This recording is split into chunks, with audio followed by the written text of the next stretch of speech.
Good morning. This is Jason Dean coming live at you again from Film Fanatic headquarters.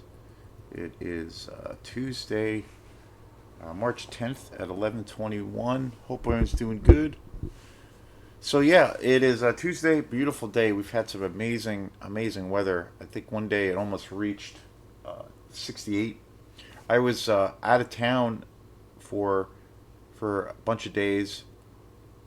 Just got back last night, and I'm gonna do probably do a video about the whole experience. But we just did a tour with Osmia, and it was really amazing, super fun.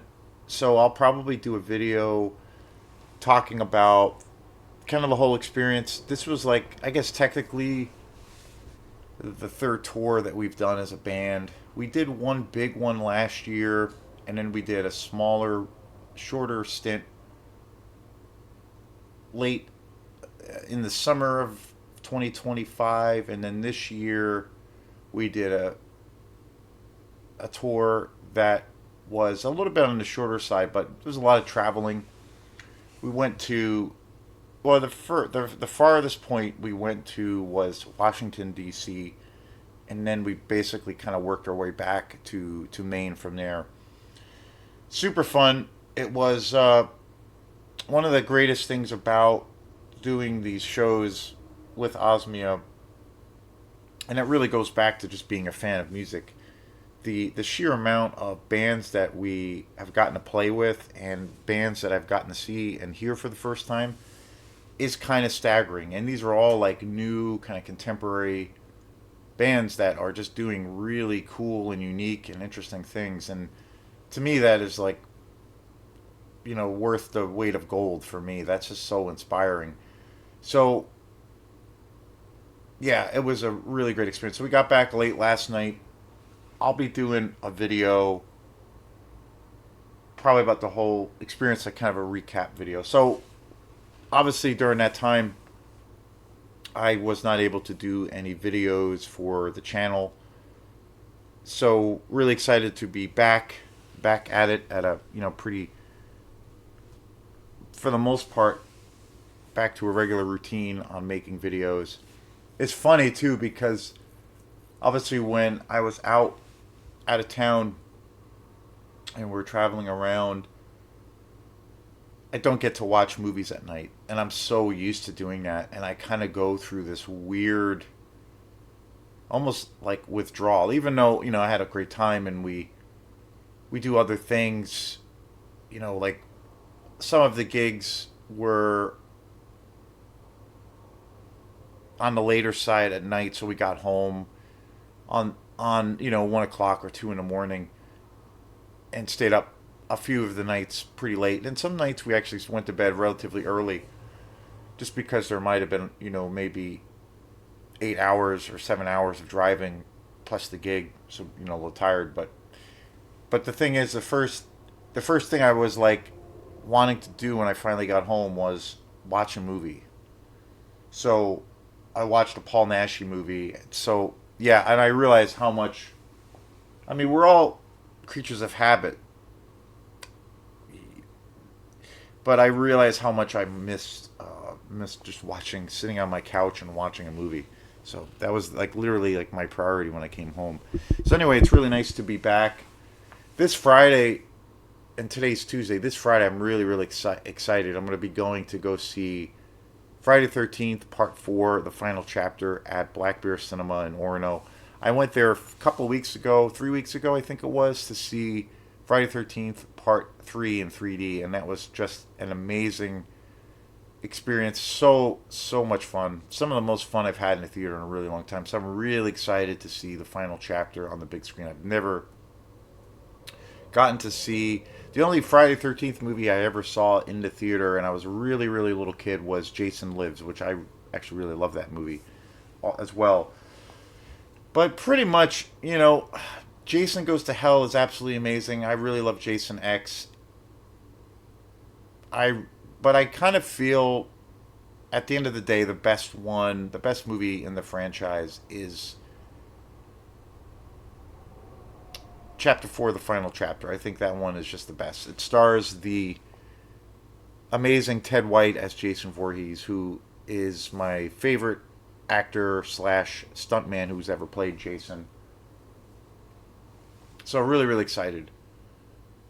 I'm gonna go probably with the same group of friends, I think, but I'm definitely gonna go there. And this whole series is really great that Black Bear Cinema started. They're showing every Friday the 13th movie on Friday the 13th. So there's gonna be obviously a little gap of time in between the movies.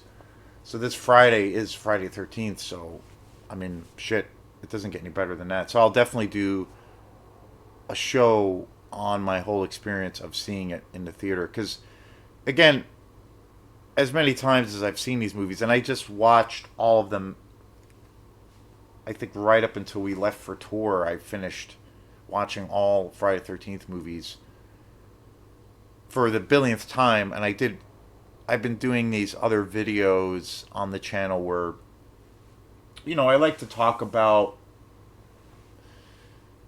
movies that I love a lot. So I wanted to, without being too redundant, I've been doing this kind of newer series for this channel, Film Fanatic channel, on taking like a deeper dive approach on certain movies. So I did that with the Friday the 13th franchise, and I got, I started doing these deeper dive videos about a month ago, or maybe a little less. And the first movie I did was my favorite werewolf movie of all time, 1980's The Howling.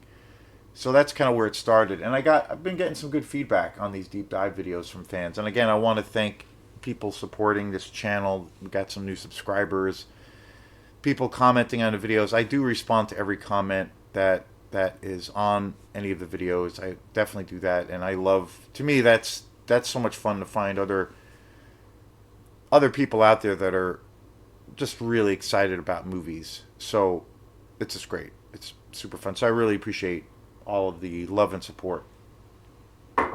So a new series and a new idea or set of ideas that came out of doing the Friday the 13th movies, taking these, because these are all movies I've obviously talked about before, and there are videos where I've reviewed each movie. And usually when I watch a Friday the 13th movie, I can never just watch one. I become like kind of this crack addict, and I have to watch every conceivable movie that is part of the franchise, even the kind of spin-off movies like Freddy vs. Jason and what have you. So I end up watching all of them. So every year I watch all of them all over again. But these deep dive videos are really fun. And one of the things, and I'm trying to always think of new ideas for future shows. So one of the things that I kind of came up with, and I've been doing slowly, was to do videos on all of the different actors and slash stuntmen who have played Jason Voorhees throughout the years. And I have one video up so far, and so today's video is going to be on Friday the 13th Part 2, which is a classic movie. I think it's one of the best in the franchise. But the whole idea of doing videos on each actor who has played Jason Voorhees came really out of this documentary. I definitely did a review on this documentary probably a couple of years ago now, and it's called His Name is Jason. And it's a doc about the entire franchise. And honestly, the documentary itself totally sucks. I don't like this documentary. It's super cheesy, and it's really like, it feels like the studio just kind of threw it out there to just, call it good or something. Like there's nothing really interesting about it. The documentary is just not very good.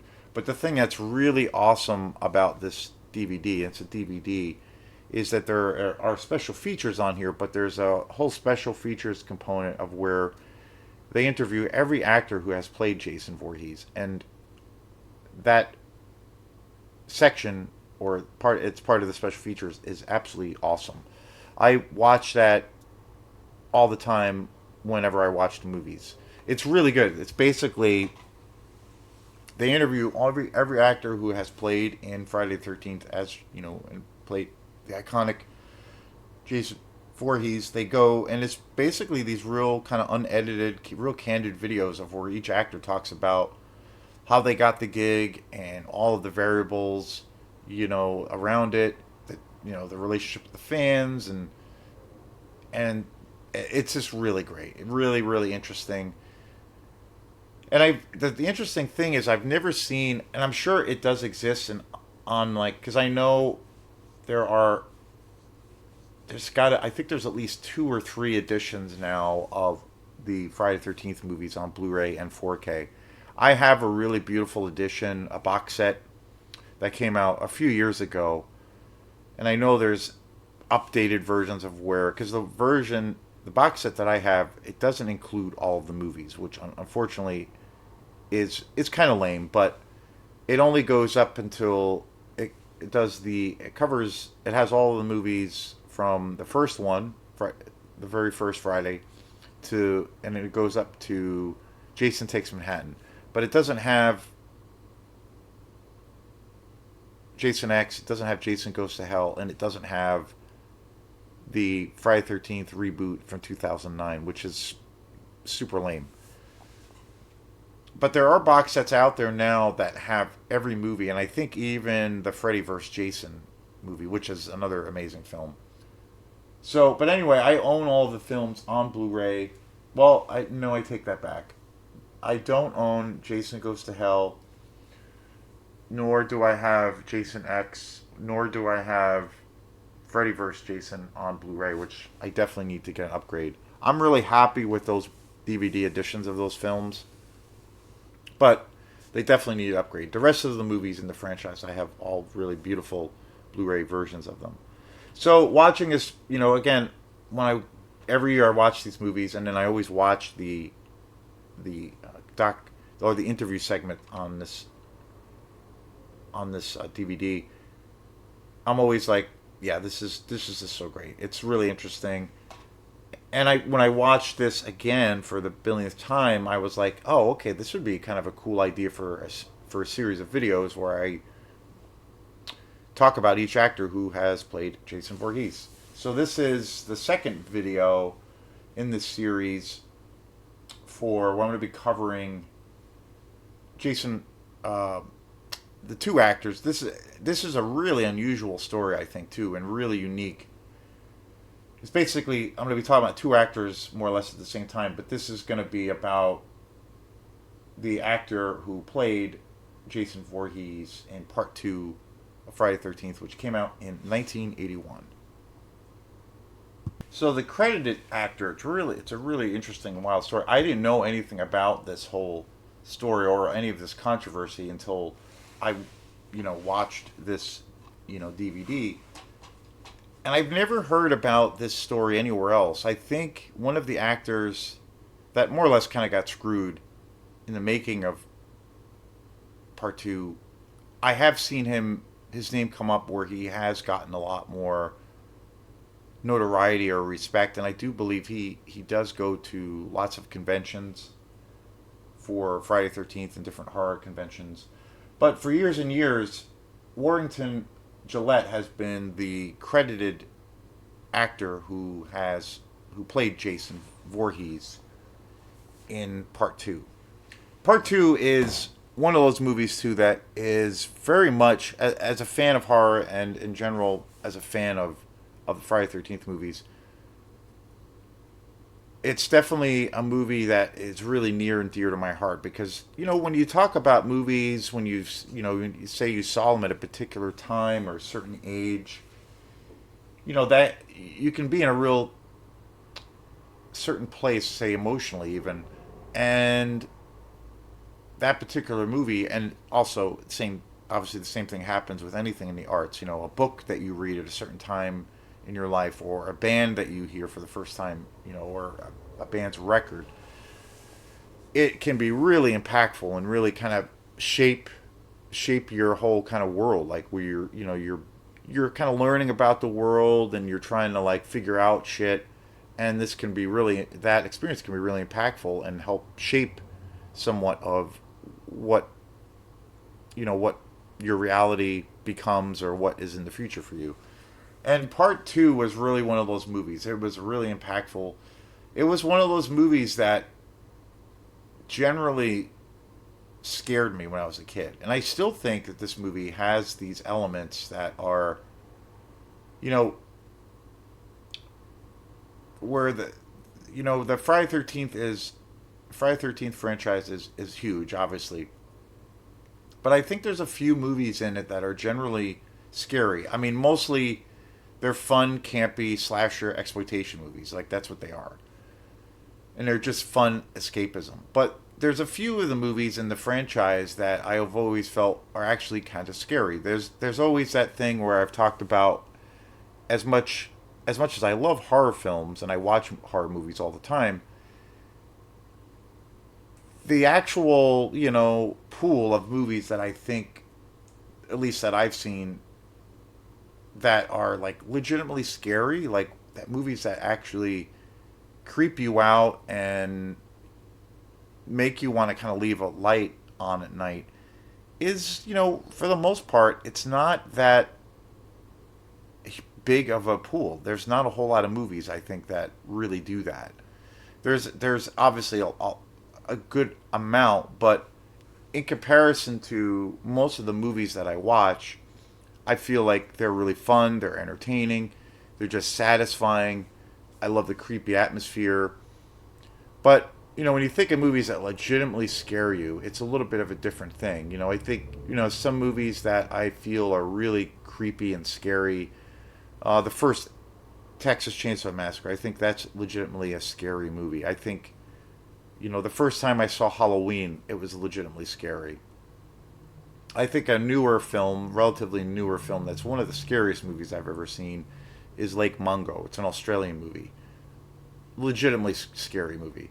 I think Sinister is legitimately a scary movie. I think It Follows is really scary. The Babadook is really scary. The Shining is a legitimately scary film. I think the first Alien and even Aliens 2 is legitimately scary. And then the other films that I can think of are like, okay, they're good, but they're awesome, but they don't. The Exorcist, is another one. If I didn't mention that already, like movies that get you, hit you in this like primal place. And I think when it comes to the franchise of Friday 13th, the first Friday is definitely, I think there's moments in that movie that are legitimately scary. I also feel the same exact way about part two. And I also feel that the final chapter, there's some moments of where it's really creepy and actually kind of scary. The rest of them, they're a lot more light to me, even though I love them to death, and they're my favorite. It's my favorite franchise. It's more just kind of fun entertainment. All of the movies are fun, but those movies strike a little bit of a deeper chord. And with Friday the 13th, which eventually in this series in Orono, which I think they'll be showing, it's kind of weird, kind of interesting that they started this series, and I don't think I missed any other previous showings, but I thought it is kind of surprising that they started, and I think it was the first in the series, but this is kind of surprising that they decided to start this whole venture of showing the Friday 13th movies on Friday 13th with starting it with part 3. But anyway,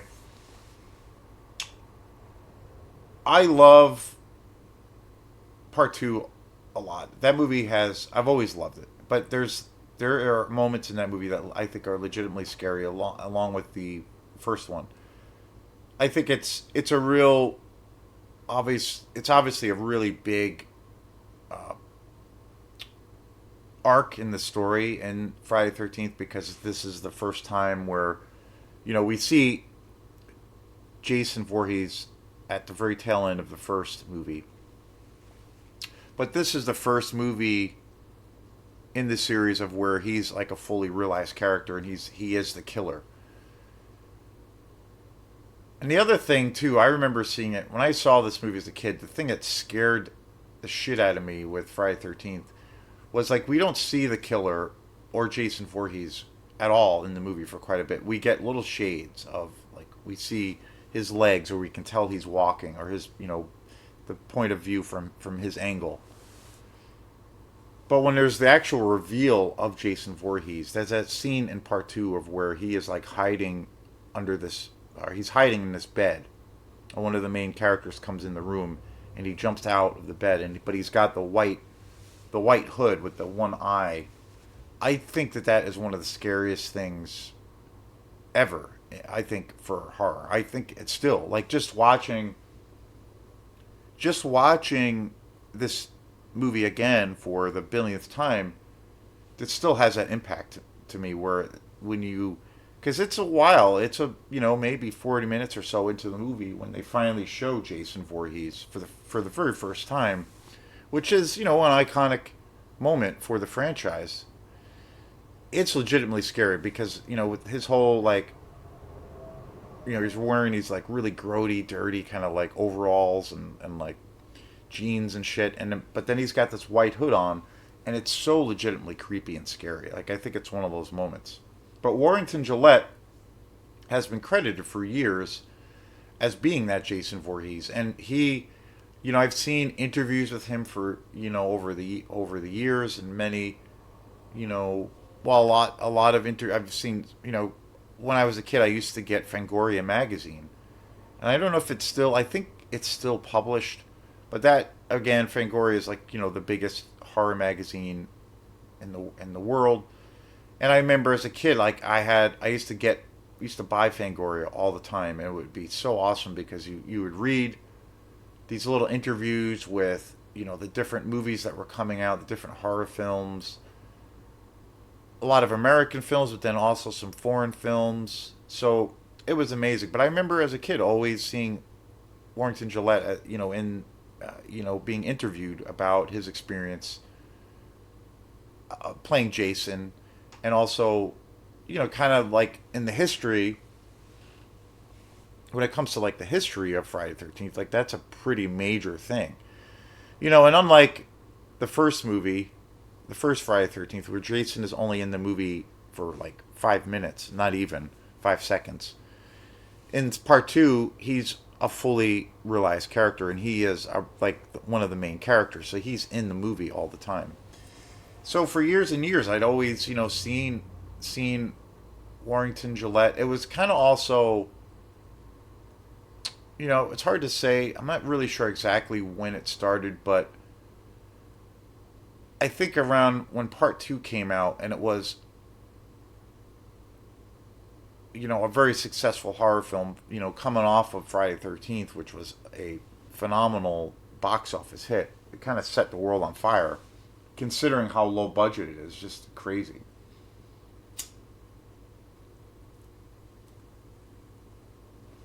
Fangoria magazine had come out. There's getting, horror was getting bigger and more popular.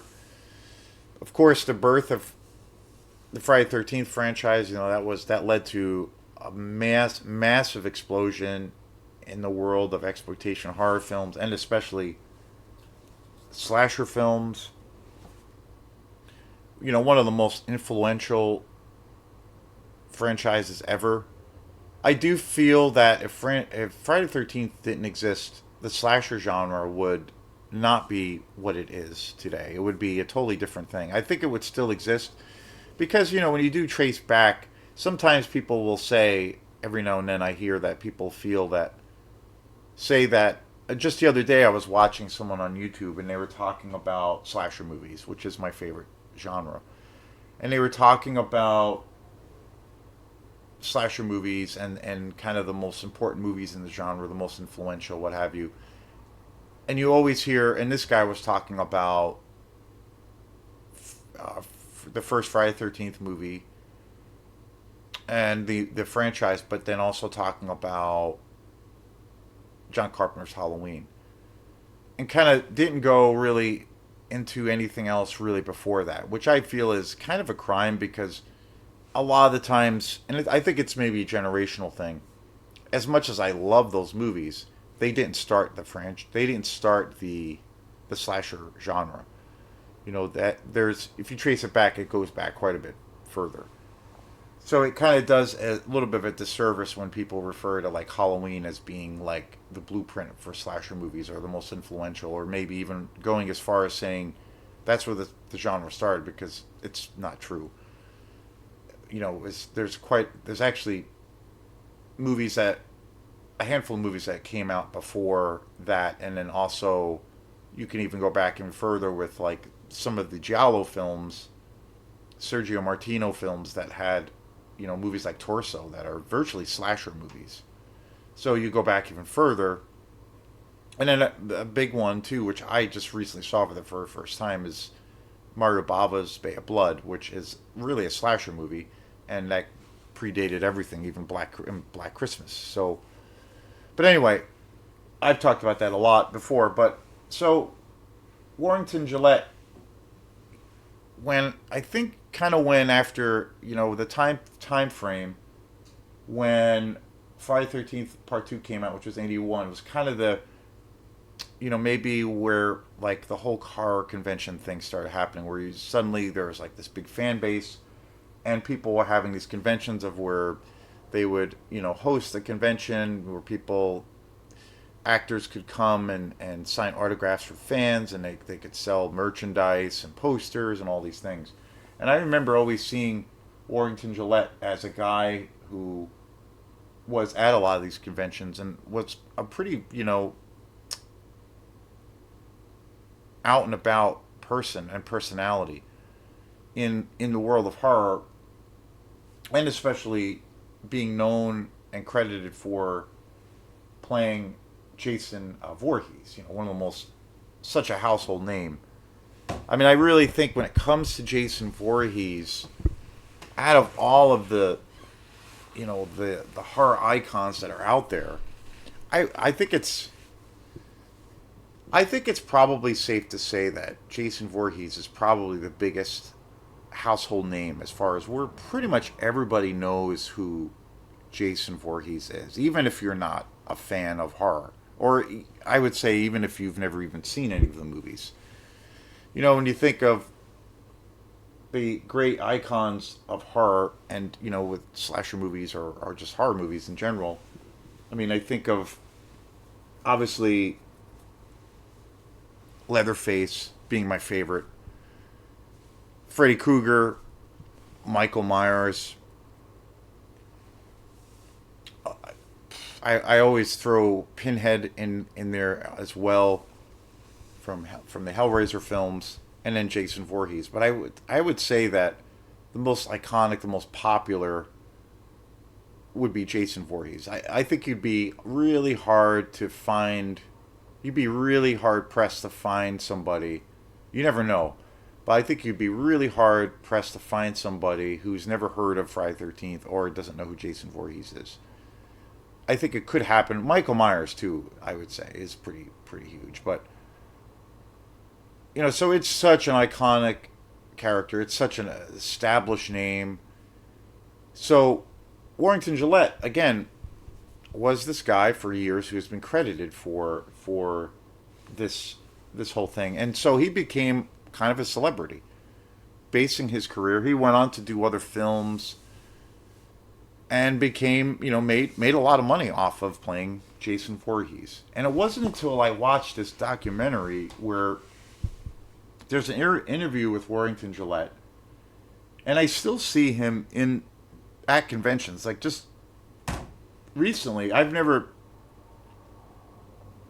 only been to one horror convention, and that was a couple of years ago, and I didn't get tickets to see it, but Kane Hodder was there, who obviously played Jason in about 4 movies. He had the longest lasting kind of career for playing for playing multiple movies, because in the history of Friday 13th, it's usually always been a different actor who will play Jason.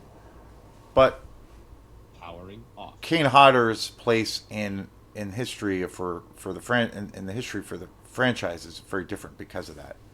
So anyway, after watching this documentary, there's an interview with Warrington Gillette, and he talks about the whole history of how he got the gig. And he was really young. He was a young kid when he got the gig. He went to a series of auditions and all these things. But there's also this interview with this guy that, up until seeing this DVD, which I've had this DVD for at least 10 years. There's an interview with this actor who, up until that point, I had no idea who he was. With an interview with this actor named Steve Dash. And in this interview, he claims to be the actual Jason Voorhees for part two. And I remember the first time I heard that, I was just like, what? Because I grew up always thinking Warrington Gillette was Jason Voorhees. So Steve Dash goes into detail about what happened, kind of his like trajectory and the and you know not being known really as the Jason, the actual Jason Voorhees, not really even getting credit, which is kind of messed up. So what had happened was Steve Dash was, and I believe his story is pretty accurate. And it was his whole story, I guess, was I don't know of I don't know the name of the book offhand, but there is a book out there that I guess became very popular and kind of a bestseller when it comes to books about movies. And he's in this book where he talks about his stories in this book where Steve Dash is interviewed in detail about his role in the franchise and him not getting the credit, and also basically he felt that Warrington Gillette stole his spotlight. Steve Dash, and I do believe Steve Dash. I think his story is true, and it's kind of an example of a shitty. And there's many shitty aspects of it, but it's definitely a really awful example of how the film industry can treat its actors, where it's really it can be really messed up. So according to Steve Dash, what had happened was they had hired, they were Paramount, who owned the Friday 13th franchise. Friday 13th came out, and it was a phenomenon. Sean Victor Miller and Sean Cunningham, when they set out to make Friday 13th, they've said in lots of interviews they've never had intentions of making a big franchise. They wanted to make. I mean, Sean Cunningham's been quoted as like saying he wanted to make like the scariest movie possible. And Victor Miller, who was the co-creator also and writer, also said, we basically, this was a couple of years or a year before or a year after John Carpenter's Halloween had come out. That movie came out, and it was not a huge hit. It was over time that movie became a phenomenon. But Friday the 13th, when it came out, it was immediately a huge box office hit. But Victor Miller he had heard about this movie, this indie movie that was put out by, at the time, a relatively unknown director, John Carpenter, who had done Assault on Precinct 13 before. And he had heard that this movie was like, a quintessential slasher movie. So Victor Miller has said that like he went to go see Halloween in the theater, and basically that's what spawned the idea to create Friday 13th. And he pulls no bones about it that they basically wanted to rip it off. They made notes as to how the structure, or what really worked for Halloween, and they just made a blueprint, and they're like, okay, we're gonna make the scariest slasher movie ever made, the scariest horror movie ever made at that time, 1980. But we're gonna rip off and take everything from Halloween. So they've always pulled no punches about it, but they had no intentions of seeing it as this whole like universe that's going to be created, where you have like 13 movies or 11 movies, and then all of this other stuff that video games and became this global phenomenon.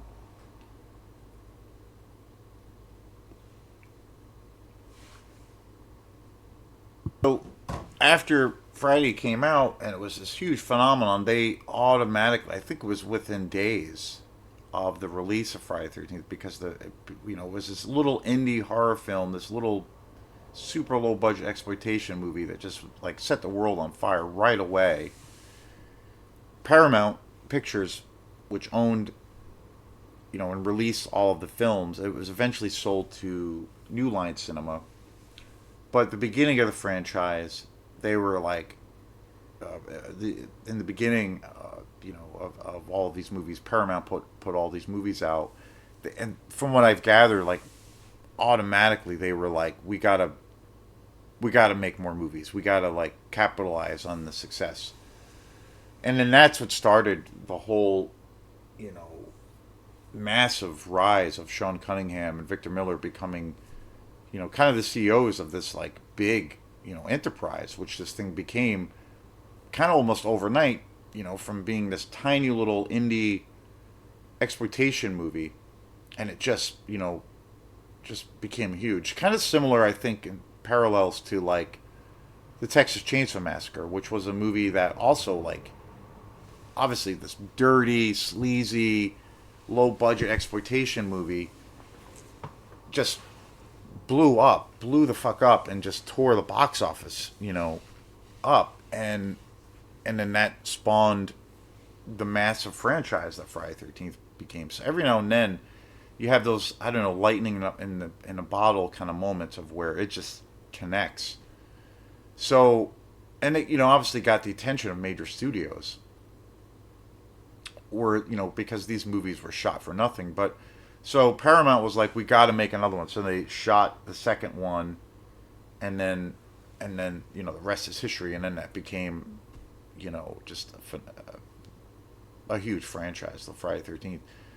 But in this interview, Steve Dash was talking about, and I didn't know about this whole story until I watched this interview, and I have read about this story since then, and I do feel like Steve Dash's account of the events are true. Overall, I don't think he is like, trying to get a piece of the pie, or trying to take advantage of anyone. But according to Steve Dash, was Warrington Gillette was hired to play Jason Voorhees, and obviously, when you look at the history of all of the different actors who have played Jason Voorhees, most of the actors all have a stunt background, because playing a role like Jason Voorhees, there is a high level of physicality to it. So there's a lot of fight sequences in the Friday 13th movies. Everybody's seen these movies. There's a lot of fight sequences. There's, a lot of hand-to-hand combat kind of sequences. There's people being thrown through windows and glass and all of these things. So there's a big physicality that comes along with the role. And in the history of all of the actors that have played Jason Voorhees, they all, I mean, everyone from Ted White to Derek Mears to Kane Hodder, Richard Broker, they were all stunt guys first, and then they became actors. So, but the thing that was different, Warrington Gillette, he wasn't a stunt guy before. He was hired as an actor. And according to Steve Dash, who was a stuntman, who started his career as a stuntman, according to his story, basically Warrington Gillette was hired, and he got the audition, and got hired to do the movies. But then they were all set to go, and they were starting to film part two. Obviously, that role, Jason has a lot of physicality, a lot of physical stunts, and there's a lot of fight sequences in Friday 13th Part 2. To some degree, there's almost more hand-to-hand combat to a degree than the other movies, to some degree. And according to Steve Dash, Warrington Gillette was hired, and then when they were shooting, when it came to them doing these fight sequences, Warrington Gillette refused to do them.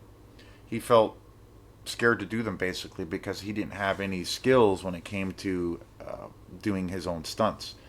So he He was hired. He was contractually hired to play Jason Voorhees, but he refused to do any of the bigger stunt pieces or stunt scenes because he wasn't a trained stuntman. So they were at a crossroads, the filmmakers. So Steve Miner, I believe, was the director. So according to Steve Dash, what they did was they were trying to figure out what the heck they can do because Warrington Gillette was signed as Jason Voorhees. Suddenly, their main actor could not do the stunts, so they're like, "What the hell are we going to do when this role is such like the physicality is such a huge part of it? What do we do?" And according to Steve Dash, he was then hired from Paramount through Paramount to play Jason in the movie as well, but he's a stuntman, and so what they did was they hired him to do all of the stunt work, and he played in all of the sequences where there are fight or action sequences. That is Steve Dash playing him, and so, and according to the other big thing too, according to Steve Dash, was because of the physicality of the movie, Warrington Gillette was actually the actual percentage of screen time that where he's actually playing Jason is pretty minuscule. He is in the film, but he's playing Jason, wearing his costume, but they're mostly of him just kind of these like standing shots. And he's in the film he's only in the film in all actuality playing Jason for like a really, really short amount of time. But Steve Dash, he said that, well, I was really hired on and I'm pretty much playing Jason throughout the entire movie. And it was all based on Warrington Gillette refusing to do any of the stunts. So, and he did the movie. Steve Dash shot the movie, and I got paid to do his work. Warrington Gillette went to got paid for his role, and part two went on to become a huge success, a really big success in the box office. But then, in the original cut, Steve Dash, he also said he was never really given credit. He was paid for his work, but he was never given credit and was always listed that Warrington Gillette played Jason. And then so from that point on, for basically decades, Steve Dash kind of like, just went about his life, did some other acting jobs and whatnot. But he, never saw any success come from his role from Jason Voorhees, but Warrington Gillette became this rock star because of the movie. And for decades, he was going around to, being interviewed, going to all these horror conventions, and just, talking on building an entire career and life on saying that he played Jason Voorhees. And Steve Dash was talking about, the whole situation of what changed was he kind of did the movie, he got paid or whatever. I don't think he got paid a lot and was never given credit. Kind of went about his life, and then he saw, like, he had a friend, he said after about 10 or 15 years after the movie was done, he had a friend that had approached him and said, "Hey, do you know that you basically have never gotten any credit for playing Jason Voorhees, and this movie has gone on to become a huge hit, and now there are all of these other movies coming out, and it's become this huge thing, and Warrington Gillette has always through and through claimed to be the actor who played Jason Voorhees, and meanwhile he isn't the real actor who played Jason Voorhees." And Steve Dash was talking about his friend saying, "Well, you should tell your story, you should get out there." And so I think and Steve Dash was talking about in this interview that he had no idea that any of this was going on for many, many years, for decades even, that Warrington Gillette was taking all of this credit for playing for Jason Voorhees. And he talked about kind of being shocked and just being like this is kind of, this is kind of crappy and kind of shitty. Like, what the heck's going on here? So he, at that time when he found all of this out, there was a book that was being written about Friday 13th and all of the actors who have played Jason Voorhees. And so his friends and a few of his associates had said to Steve Dash, you should really tell your story. Like, this is the time. This has been going on for years, or where Warrington Gillette has been basically, taken all of the credit for playing Jason Voorhees. Meanwhile, he actually really didn't when you get down to it, and it was actually you who did all of this work, and you were really the true Jason Voorhees. You should tell your story and get the credit. So he said that there was a book that came out, and he was I think he was interviewed for the book, of where he told his entire story of his true role of being the true actor who played Jason Voorhees. So suddenly there was this big, controversy of like, wait, this is not what we thought. This guy, Steve Dash, never got the credit. And it became this big thing. And Steve Dash started getting his word out there, and people started becoming aware. The fans started becoming aware. And then I believe a few years he started getting credit for that.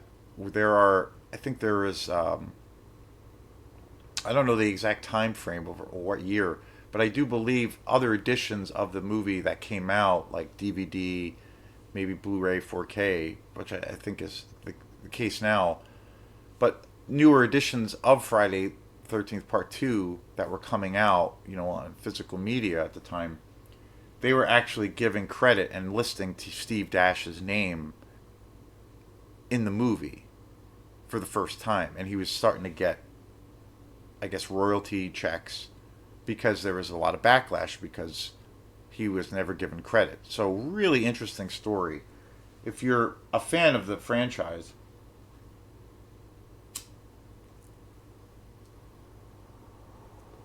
but then, just an unfortunate, a terrible, one of those terrible aspects of the industry, the film industry, that what does happen to actors, and it does happen in the movie. It's happened in the movie, but then it's also happened in the music industry as well. So really interesting story. So I wanted to do a show where I wanted to talk about both Warrington Gillette and Steve Dash, on how, we're Warrington Gillette really isn't the true Jason Voorhees for Part 2. I even just and he's still like is out there taking the credit. And technically he did play Jason, but not really. I just recently watched a video that came out, I think, 4 months ago at a convention, and Warrington Gillette was there with a few of the other actors. Derek Mears was one of them, talking about playing Jason Voorhees, and I'm like, wow, he still doesn't get quite that credit, Steve Dash. But pretty interesting story. So anyway, peace.